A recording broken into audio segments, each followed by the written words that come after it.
Network आपके पास क्या होता है? When different computers connected together to share their resources, अपने रिसोर्सेज शेयर करने के लिए डिफरेंट कंप्यूटर्स एक दूसरे के साथ कनेक्ट होते हैं, उसे हम क्या कहते हैं? नेटवर्क। अब एक नेटवर्क बनाने के लिए किन किन कंपोनेंट्स की ज़रूरत पड़ती है? नेटवर्क बनाने के लिए सबसे पहले जो आपके पास है वो आपके पास आ जाता है कम्युनिकेशन मीडिया। कम्युनिकेशन मीडिया के बाद नेटवर्क इंटरफेस कार्ड।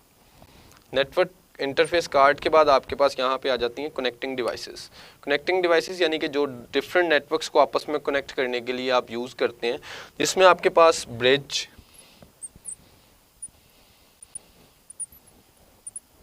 राउटर और गेटवे आता है। ये आपके पास डिफरेंट डिवाइसेस हैं जो एक नेटवर्क में आप यूज़ कर सकते हैं, जो 2-3 नेटवर्क्स को आपस में कनेक्ट कर सकती हैं, 2 या 2 से ज़्यादा नेटवर्क्स को। अब सबसे पहले बात करते हैं कम्युनिकेशन मीडिया की, कि कम्युनिकेशन मीडिया आपके पास क्या है।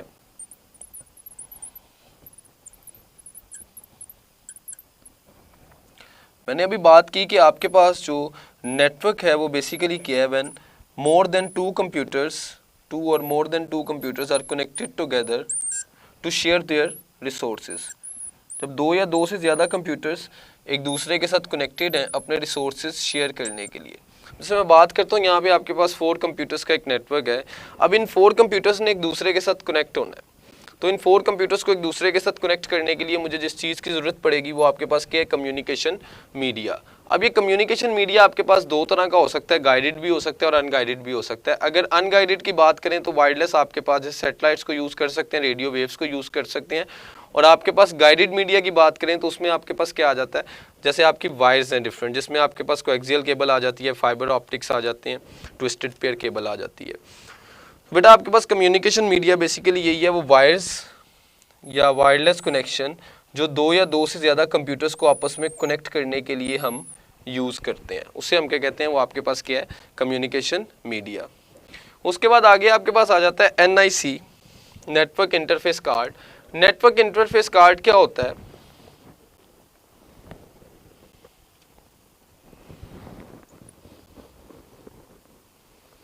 नेटवर्क इंटरफेस कार्ड क्या है?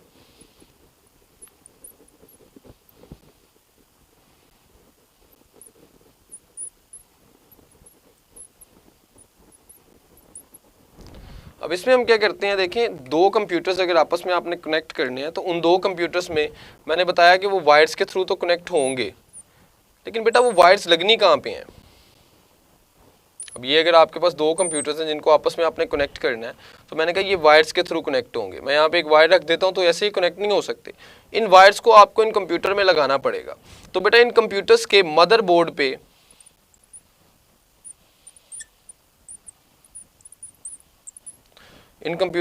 मदरबोर्ड पे एक कार्ड इंस्टॉल किया जाता है, लगाया जाता है। वहाँ पे एक हार्डवेयर चिप है ये जो वहाँ पे लगाई जाती है, जो किस लिए यूज़ करते हैं हम?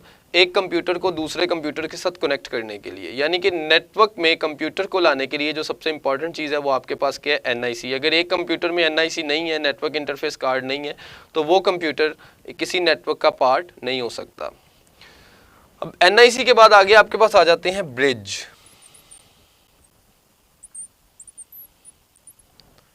ब्रिज को समझने से पहले आपके पास एक सेगमेंट्स का कॉन्सेप्ट होना चाहिए कि सेगमेंट्स आपके पास क्या होते हैं। सेगमेंट्स आपके पास क्या होते हैं?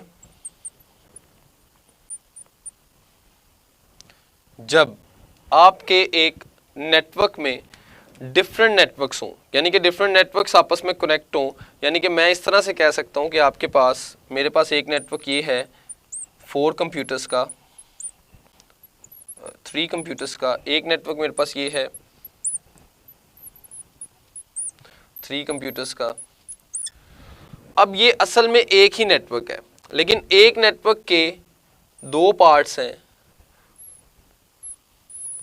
ये आपस में कनेक्टेड है, लेकिन 2 नेटवर्क्स के, एक ही नेटवर्क के 2 पार्ट्स हैं। तो बेटा एक ही नेटवर्क के 2 पार्ट्स, तो इसमें इस पार्ट को हम क्या कहेंगे? ये आपके पास क्या है? एक सेगमेंट है।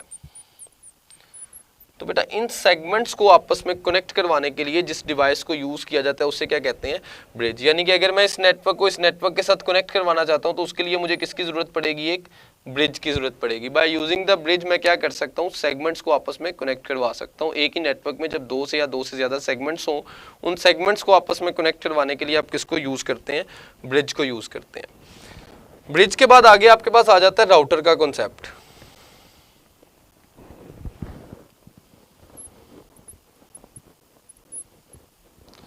राउटर आपके पास क्या है, राउटर को समझने से पहले एक छोटा सा कॉन्सेप्ट है प्रोटोकॉल का। प्रोटोकॉल क्या होते हैं आपके पास, बेसिकली कि हर कंप्यूटर का एक यूनिक एड्रेस होता है, हर नेटवर्क का एक एड्रेस होता है, उस एड्रेस को क्या कहते हैं, उसका प्रोटोकॉल। अब राउटर क्या है आपके पास, अगर आप दो डिफरेंट या सिमिलर, बात गौर से सुनिएगा कि दो डिफरेंट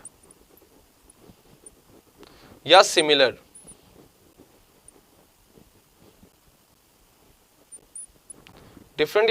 प्रोटोकॉल्स के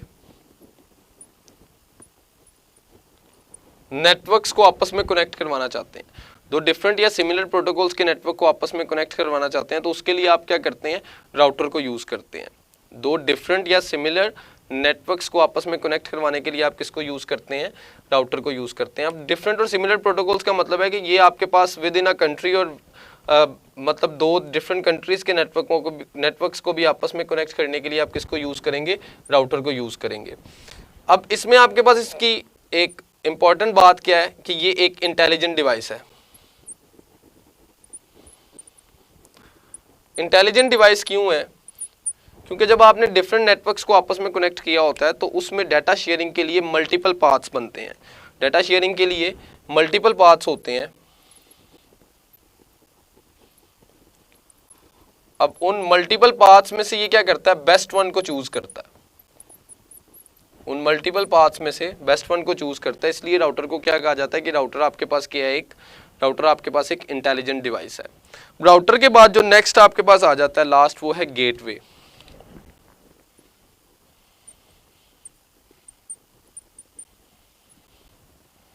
गेटवे आपके पास क्या है, जब आपने दो डिफरेंट प्रोटोकॉल्स के नेटवर्क्स को आपस में कनेक्ट करना होता है तो उसके लिए आप क्या करते हैं, गेटवे यूज करते हैं। गेटवे बेसिकली आपके पास क्या है कि जब आपने दो डिफरेंट प्रोटोकॉल्स के नेटवर्क को आपस में कनेक्ट करना है, टू कनेक्ट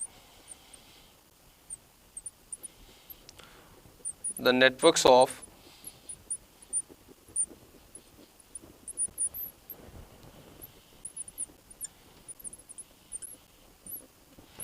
डिफरेंट प्रोटोकॉल्स, दो डिफरेंट प्रोटोकॉल्स के नेटवर्क्स को आपस में कनेक्ट करने के लिए आप किसको यूज करते हैं, गेटवे को यूज करते हैं।